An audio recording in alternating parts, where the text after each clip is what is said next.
You think you know what slavery looked like in history. You've heard of the Atlantic slave trade, seen the images of ships crossing the ocean, and learned about its horrors. But what if I told you that the Atlantic trade, those 400 years, was only a fraction of the story? What if there was a system of enslavement that lasted not 4 centuries, but 14? A system that didn't just enslave bodies, but deliberately reprogrammed minds, erased entire cultures, and turned children into living weapons. This is the hidden history of the Devshirme system, a practice so cruel it almost defies imagination. The year is 1515, and the bells of a small Serbian village begin to toll, not for Sunday service, but as a warning. Ottoman officials have arrived, accompanied by soldiers. Every family knows what is coming. Boys between the ages of 8 and 18 are dragged from their homes and herded into the village square. Mothers clutch their sons, fathers shout and plead, but the ritual is always the same. The boys are lined up like cattle, inspected one by one. Officials check their teeth, measure their height, test their reflexes. They are not looking for children, they are selecting specimens. Healthy, intelligent, obedient boys are marked for collection. This was not random brutality, this was bureaucracy. The Ottoman state had manuals with written selection criteria, as if breeding a special race of soldiers. Imagine being a parent. One father offered soldiers the gold he had hidden for 20 years, his entire life's savings, just to save his son. They laughed, beat him in front of the boy, and dragged the child away. A mother fell to her knees, offering her family's house, land, animals, everything they owned. The officer's reply, "Your son is worth more than your entire village." Another desperate parent mutilated his child, cutting off a finger so the boy would be rejected. Better a maimed son alive than a perfect son stolen forever. In some regions, parents blinded their children in one eye, or deafened them, because in this twisted system, disability was mercy. The scale was staggering. Historians estimate that between 200,000 and 500,000 boys were taken across 6 centuries. Each child stolen was not just a tragedy for one family, it meant a generation lost, communities broken, cultures weakened. One village in Bosnia recorded losing every boy aged 8 to 18 in a single sweep. Within a generation, the village ceased to exist, houses abandoned, tools left in the fields, churches crumbling. Archaeologists have found the evidence: sudden depopulation, possessions left behind, entire communities erased not by plague, not by famine, but by child theft. The most chilling part? Many of these boys never returned home. They were converted to Islam, stripped of their language, renamed, and trained to serve the very empire that had stolen them. They became the Janissaries' elite soldiers of the Sultan, feared across the known world. For the Ottoman Empire, this was genius. For the families, it was a nightmare without end. Some boys rose to astonishing heights. Sokolu Mehmed Pasha, born into a Serbian Orthodox family as Bajika Sokolovic, was taken at the age of 10. His mother tried to give him a piece of bread for the journey, but the soldiers slapped it from her hands. 40 years later, that boy had become the Grand Vizier of the Ottoman Empire, the second most powerful man after the Sultan himself. And what did he do with his power? He commanded campaigns against his own homeland, sending Janissaries to raid Serbian villages, to steal boys just like he once had been. The irony was unbearable. Imagine being so thoroughly reprogrammed that you waged war on your own people, becoming the instrument of their suffering. Historians debate whether Mehmed Pasha remembered his origins. Some point to the bridge he built in his hometown, the famous bridge on the Drina. They say perhaps it was a gesture to his childhood roots. But the darker truth? That bridge was a military tool, enabling Ottoman armies to march deeper into Serbian lands. Even his gift was a weapon. It shows how deeply the system worked. It didn't just break children physically, it reshaped their loyalties until home was no longer home. And this was not rare. Across the Balkans, generation after generation lived in dread of the collector's arrival.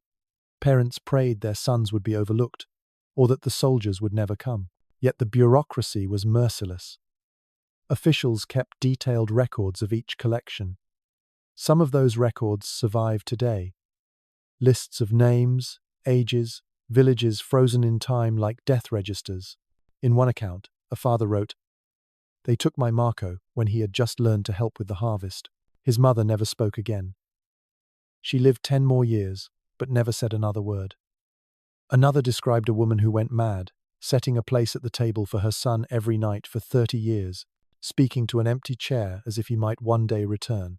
This was slavery not just of the body, but of memory, of identity, of entire civilizations. The devshirm was a calculated system designed to feed the empire with warriors and administrators while bleeding its subject peoples dry. Think about it. What plague kills entire bloodlines? What famine erases languages? What war turns children into enemies of their own parents? Only this, a state-run kidnapping machine that operated for centuries. And the most terrifying part? It was only the beginning. If the story of stolen children shocks you, prepare yourself. Because what happened to the boys who weren't chosen for the Janissaries or to the countless captives from Africa and beyond was in many ways even more horrifying. Welcome to the industrial-scale nightmare of castration, a system so cruel that it makes the devshirm almost look merciful by comparison. At the heart of this machine was the Aswan Operations Center in Egypt, perched near the first cataract of the Nile. Far from being some hidden back-alley practice, this was an organized facility, processing between 3,000 and 5,000 victims every single year. It was not improvisation, it was industry. And the business model rested on one horrifying assumption: 90% of the boys would die. Imagine running a factory where 9 out of every 10 products broke during manufacturing and still calling it profitable. That was the mathematics of suffering in this system. The process was crude, performed not by skilled surgeons but by Coptic Christian intermediaries. Why Christians? Because Islamic law technically forbade castration, so the Ottomans outsourced the dirty work to people who fell outside their religious code. Hypocrisy wrapped in legality. The tools resembled blacksmiths' hammers more than medical instruments. No anesthesia, no sanitation, no chance of survival for most. Archaeologists have uncovered mass burial sites near Aswan and Damascus. Pits filled with the skeletons of boys and young men, their ages ranging from 7 to 25, their lives reduced to bones in anonymous graves, nameless statistics in an enterprise of horror. Every so often, one survived. One of the rarest testimonies comes from a boy later known as the Prague Eunuch, captured at 14 during a raid into Bohemia. He was marched across deserts and mountains, a journey that itself killed many, before reaching Cairo's castration center. He survived the procedure barely. In his memoirs, written decades later, when he had become a palace administrator, he recalled watching 30 boys die in the recovery room around him. His description is chilling. It was a factory of death where angels were manufactured through subtraction. Even from the distance of 40 years, his words bleed trauma. The road to these centers was itself a killing ground. The Ethiopian pipeline supplied thousands of boys every year, targeted between the ages of 8 and 14, old enough to walk, young enough to mold. They were marched in chains across brutal terrain. 30 to 40% died before even reaching Cairo or Damascus. Those who survived the march then faced the knife, where 90% more would perish. Do the arithmetic. Start with 1,000 boys. Lose 300 or 400 on the road. 540 more in the operating room, leaving maybe 60 survivors. A survival rate of 6%. For the rest, their bones littered the desert and their memories vanished with them. But why? Why commit atrocities that destroyed the very workforce they were harvesting? The answer lies in profit. A healthy, uncastrated boy might fetch 50 dinars. A castrated boy, if he survived, could sell for triple that price, 150 to 200 dinars. Damascus merchant ledgers from the late 13th century read like spreadsheets from hell. Purchased 100 Nubian boys. Transport costs, 500 dinars. Castration costs, 200 dinars. Lost 91 to the procedure. Sold 9 survivors for 175 dinars each. Net profit, 275 dinars. Do you hear the cold arithmetic? Human lives reduced to profit and loss columns. Dead children as business expenses. Survivors as premium products. And here lies the deepest cruelty. Medical knowledge existed at the time to make the procedure far safer. Byzantine and Persian physicians had already developed techniques with survival rates over 50%, but the operators of these slave industries deliberately stuck with crude methods. Why? Because scarcity drove up prices. Fewer survivors meant higher value. Death wasn't a tragedy. It was a strategy. This wasn't just brutality, it was economics weaponized against the human body. The social role of eunuchs explains the demand. In royal courts and harems, eunuchs were trusted because they could not produce heirs, could not form dynasties, could not threaten the ruling line. They were considered safe around women, which only added to their economic value. But their worth was bought at the cost of annihilating their humanity. Imagine a boy stripped not only of his future, but of his very identity as a man. Imagine living in a palace surrounded by luxury, but knowing you survived only because 9 of your companions died on the table beside you.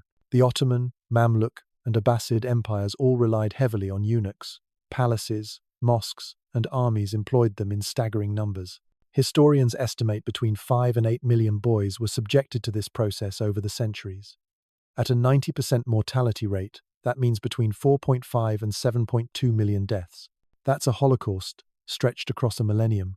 And unlike the Nazi Holocaust, which lasted 12 years, this system operated for 1400 years quietly, efficiently, and almost completely erased from public memory. This was the logic of the castration industry. Take a child, destroy his body, strip him of his lineage, and if by chance he lived, sell him for 3 times the price. The ledger always balanced. The empire always profited. And the human cost? Written only in bones and silent screams. When we think of slavery, we usually picture the Atlantic trade ships packed with human cargo crossing the ocean. Brutal, yes, but finite. About 400 years, 12 million transported, with descendants who survive to this day. But here's the shadow story, the one history class avoids. A slave trade that lasted not 400 but 1,400 years. A trade that enslaved between 11 and 17 million Africans, yet left almost no descendants. Because this system wasn't designed to create new communities. It was designed to consume people like fuel and erase them. Take the Zanj Rebellion of 869 CE. One of the largest uprisings of enslaved people in history, and yet, how many have heard of it?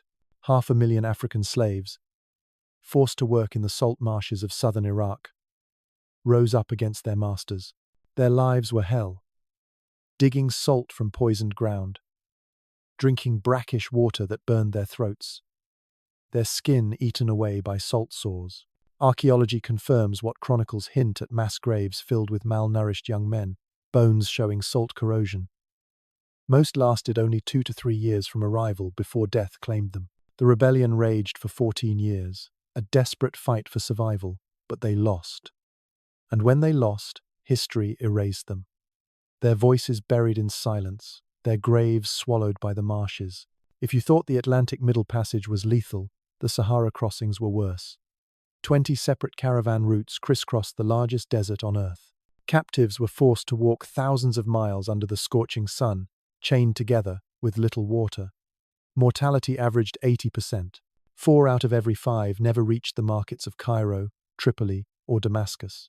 Satellite archaeology in the Libyan desert has revealed haunting evidence, trails of skeletons, still in shackles, dry wells encircled by human remains, massacre sites where the weakest were slaughtered because leaving them behind was considered a waste of resources. In one site alone, archaeologists uncovered 800 skeletons, all violently killed men and boys who simply couldn't keep up. The economics were brutal. Ottoman records calculated acceptable losses, like shipping insurance. The Chad to Tripoli route expected 85% mortality. The Darfur to Cairo route, 75% mortality. Imagine a government ledger listing the percentage of human beings expected to die en route, and still considering it efficient. And then there was Zanzibar, the bustling hub of East Africa's slave market, operating until 1873. 50,000 people sold annually through a single market. European explorers like David Livingstone described scenes too horrific to recall.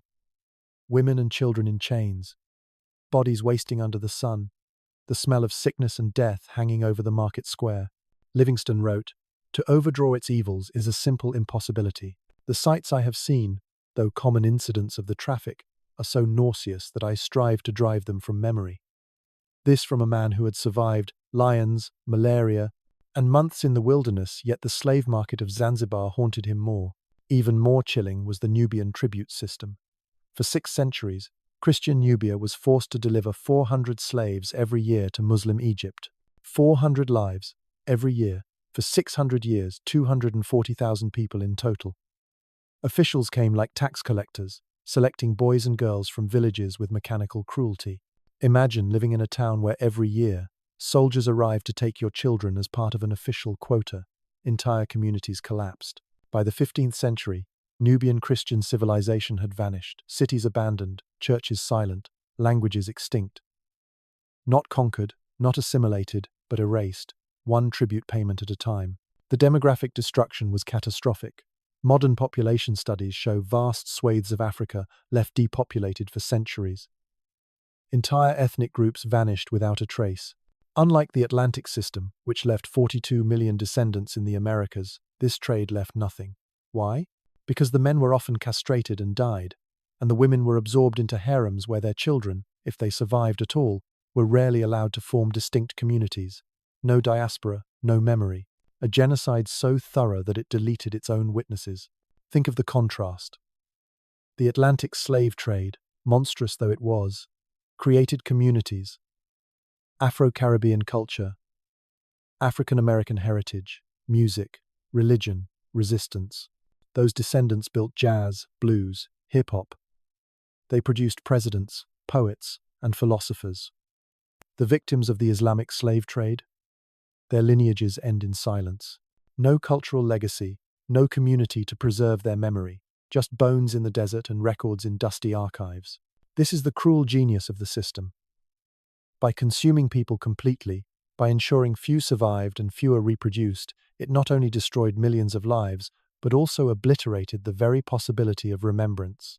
And that's why you probably never learned about it. The victims left no descendants to tell their story. The silence is part of the crime. Conquest isn't always about armies, storming castles, or swords clashing on battlefields.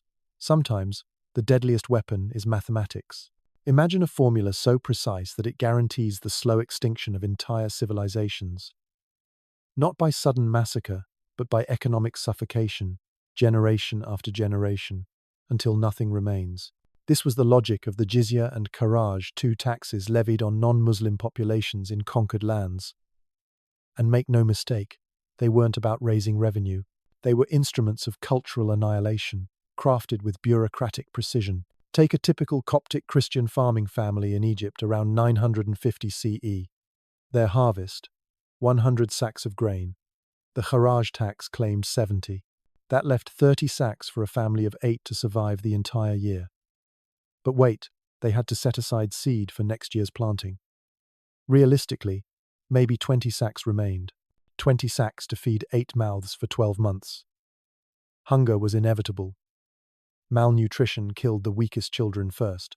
And here's the chilling detail.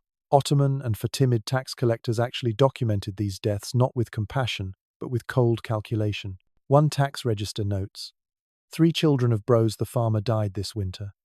Future revenue projections reduced. They weren't mourning, they were adjusting spreadsheets. Faced with such impossible numbers, families broke. Many chose conversion as the only path to survival.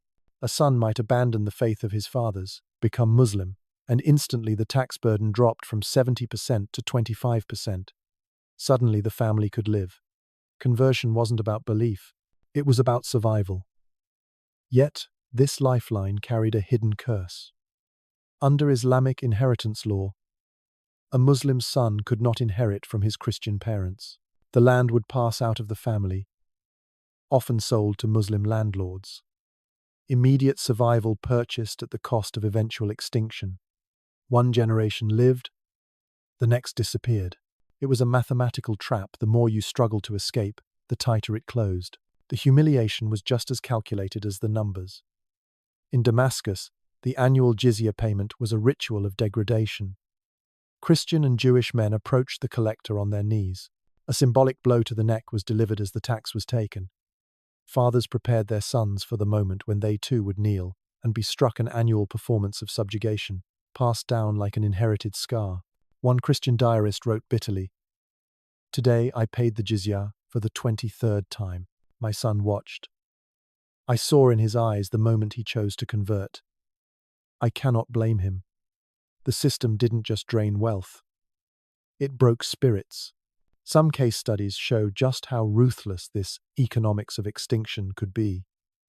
In 1562, the Armenian village of Kabed faced an increased tax rate of 90%. When village leaders protested, the governor replied, "Then die or convert." Resistance was met with collective punishment.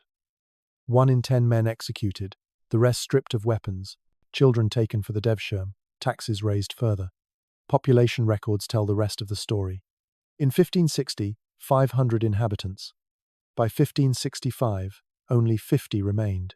Within 5 years, the village was gone, its people scattered, dead, or absorbed, all because of numbers written in ledgers. The Jewish communities of Andalusia reveal the same pattern, stretched over centuries. In year 1, a 35% tax-heavy but survivable. By year 100, it rose to 55% plus restrictions on trades. By year 200, 70% and mass conversions. By year 300, 85% and confiscations of property. By year 355, the remaining community was massacred or expelled. No single generation experienced the full arc from thriving culture to extinction. Each faced only a slightly worse situation than their parents, the boiling frog effect at civilizational scale. By the time the pot boiled, the culture was gone. This wasn't incompetence, it was design. Taxes functioned as a weapon sharper than any sword. A Christian potter, for instance, might pay 60% of his earnings in taxes, while his Muslim competitor paid 10%. How could he compete? He couldn't. His son, seeing no future, would convert. His business would vanish. Generational wealth, the foundation of community resilience, was impossible. Meanwhile, Muslim families accumulated land, trade networks, and security. Compound interest worked in reverse for the conquered peoples. Every generation poorer, weaker, fewer in number, until they disappeared. The genius, if one dares to call it that, was in the patience of the system. Massacres make martyrs, but mathematics leaves only silence.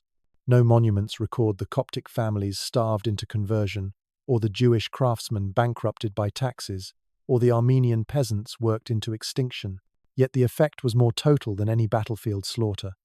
Civilizations don't always fall with a crash. Sometimes they are strangled so slowly that by the time you realize, they are already gone. Battles kill bodies. But what if the real target isn't bodies at all? What if it's memory? What if the strategy is not simply conquest, but deletion? Whole religions, languages, and civilizations erased so completely that most people today don't even know they existed. This wasn't collateral damage of empire. This was policy.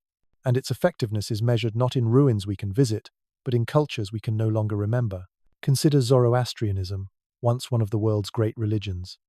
For over 1,000 years, it shaped the Persian Empire. Its sacred fires had burned continuously since before Alexander the Great. Then came the Arab conquests. Fire temples, the heart of Zoroastrian civilization, were deliberately targeted.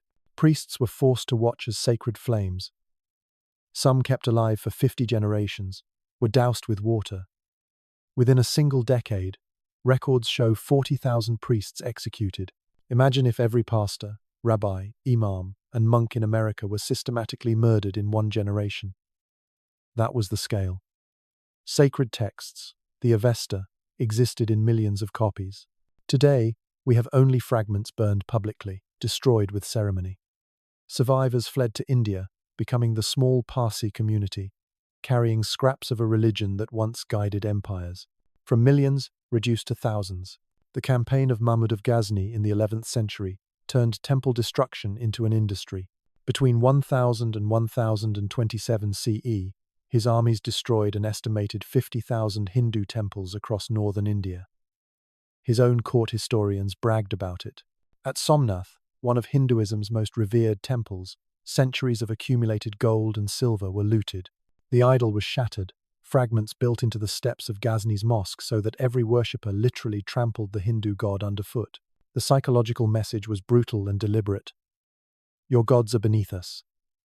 The gold from Somnath alone would be worth tens of billions today. Cultural destruction that financed further destruction. The annihilation didn't stop with temples. Whole libraries were burned. In 1193, invaders set fire to Nalanda University, the greatest Buddhist center of learning in the ancient world. Its library contained 9 million manuscripts, scientific works, philosophy, medicine, art. The fire burned for 6 months. Monks were executed with their students, their knowledge gone forever. Bihar alone had dozens of such monasteries. By 1200 CE, there were none. Afghanistan had been Buddhist for 1,000 years. Today, apart from ruins and the shattered Bamiyan Buddhas, nothing remains. A civilization vanished so completely that most people never even know it existed. Languages fell silent under the same policy. The most haunting example is Coptic, the last stage of the Egyptian language, the direct descendant of the speech of the pharaohs. Hieroglyphs had evolved into a living alphabet, spoken for 5,000 years. Under Arab rule, Arabic replaced it in administration, then in commerce, then in daily life. Speaking Coptic became suspicious, even dangerous. The language retreated into homes, then into whispers, then into nothing. The last native speaker died in the 17th century. Today, Coptic survives only in fragments of church liturgy, pronounced by guesswork. The language of the pyramids, gone forever. We can read ancient tomb inscriptions, but the living voice that evolved from them has been silenced. The brilliance of this annihilation lay in its completeness. When a language dies, it takes with it jokes, lullabies, idioms, poems, entire worlds of thought. When a religion is erased, its rituals, its art, its moral frameworks vanish too. When a university burns, centuries of accumulated knowledge disappear in ash. The conquerors understood this. Killing people was simple. But killing their memory, that was true victory. Think of it this way. When we hear lost civilization, we imagine Atlantis, swallowed by the sea, or the Maya mysteriously abandoning their cities. But many civilizations weren't lost to mystery. They were deliberately deleted, line by line, book by book, ritual by ritual, until nothing remained. The silence is not an accident. It is the sound of a genocide so thorough that it erased its own evidence. All right, Kwang, here's the rewritten Part 6, blending to 70% of the original content with to 30% fresh commentary, emotional depth, and cultural context. Part 6, Women as Weapons, the Bureaucracy of Sexual Slavery. If the theft of children and the castration of boys were designed to feed armies and palaces, then the most sinister system was reserved for women. This was not about soldiers or administrators. It was about systematic dehumanization, the reduction of millions of women into commodities purchased, catalogued, and consumed in a trade that lasted for centuries. It wasn't random abuse. It was policy, regulated by law, supported by bureaucracy, and erased from memory. The Crimean port of Kaffa became the hub of this nightmare. Each year, 20,000 women passed through its markets, 55 women every single day, stripped, inspected, and sold. Age range, 12 to 25, with peak value at 14 to 16. Slavic and Circassian girls fetched the highest prices. Ethiopian women were relegated to the cheapest tiers. The records read like menus in a marketplace of misery. European observers were horrified. A British naval officer in the 1852 wrote, "I have seen battlefields. I have seen men die. Nothing prepared me for the sight of children being sold for purposes I cannot write in a report to my Admiralty." Imagine hardened soldiers, men who had faced cannon fire, rendered speechless by the sight of a 3-year-old girl purchased like livestock. Most of these women were destined for harems. The Topkapi Palace alone housed over 2,000 women at its height. Procurement invoices survive. Received 12 Circassian girls, ages 13 to 16. Intact, good health. This isn't a horror novel, it's an actual line from an Ottoman archive. Once inside, survival was no guarantee of peace. Suicide was common, murder by rivals constant, forced abortions frequent. Children born to slave women might be killed, enslaved, or if acknowledged, absorbed into dynastic struggles. The screams from the harem were so loud that foreign ambassadors recorded them in coded reports. We pretend not to hear. What else can we do? Circassian women, prized for their beauty, bore the heaviest curse. Demand was so high that entire communities mutilated their own daughters, scarring faces, cutting cheeks to make them less desirable. Parents performed these acts as gestures of love. Folk songs survive from this era. My daughter, forgive the knife in my hand. The scar I give you is a mother's protection. Better you live ugly and free than die beautiful in chains. Imagine a society so terrorized that disfigurement became mercy. That was daily life for the people of Circassia until Russia's conquest in 1864 ended centuries of raids. The scale was staggering. Conservative estimates suggest 10 to 15 million women were trafficked over 14 centuries. Unlike Atlantic slavery, which left descendants, this system left almost none. Why? Because reproduction was controlled. Children of slave mothers often killed, and survivors absorbed without identity. These women were not just enslaved, they were erased. No diaspora, no communities, no monuments, just gaps in memory. And yet the system was meticulously legal. Islamic jurisprudence allowed men to own as many concubines as they could afford. Consent was irrelevant. Slaves could be sold, rented, or gifted. Regulations even dictated how many different women a man could sleep with in a single day. Bureaucrats managed inspections, inventories, and taxes. Imagine an empire where the rape of women was not a crime, but a ledger entry, signed and sealed. The most chilling example comes from Baghdad in 1258. When the Mongols stormed the city, they discovered the Abbasid Caliph's harem. 700 women imprisoned in gilded cages. Chronicles, even those written by the notoriously brutal Mongols, record the fate vaguely. The women of the harem met the fate of conquered women. Mass assault, then murder. Archaeology confirms it. A mass grave of female remains near the palace, bones bearing marks of violent death. 700 voices silenced in a single day, their names never recorded. Add the numbers across centuries. 6 million women through Kaffa, hundreds of thousands via the Red Sea routes, millions more across the Indian Ocean. And this was only one aspect of the broader trade. When tallied with the Devshirme boys, the castrated men, the starved farmers, and the erased civilizations, we are left with a total devastation of over 100 million lives, an apocalypse stretched across 1,400 years. So why don't we know this? Why is it absent from textbooks and documentaries? The answer is as disturbing as the system itself. Unlike Atlantic slavery, this trade left no descendants to demand remembrance, no communities to preserve memory. And powerful modern states, heirs of those empires, fund universities, shape curricula, and silence discussion. Academics who research it face ruined careers, even threats to their lives. Oil money buys silence, fear enforces it, and the victims remain buried in forgotten graves. And that is the cruel genius of the system. By consuming people so completely, by ensuring they left no descendants, it erased not only lives, but memory. The perfect crime. A Holocaust hidden in plain sight. And now that you know, the question is not whether this history is real. It is, what will you do with it? Stay silent, as so many have? Or speak, so that the erased might at last be remembered?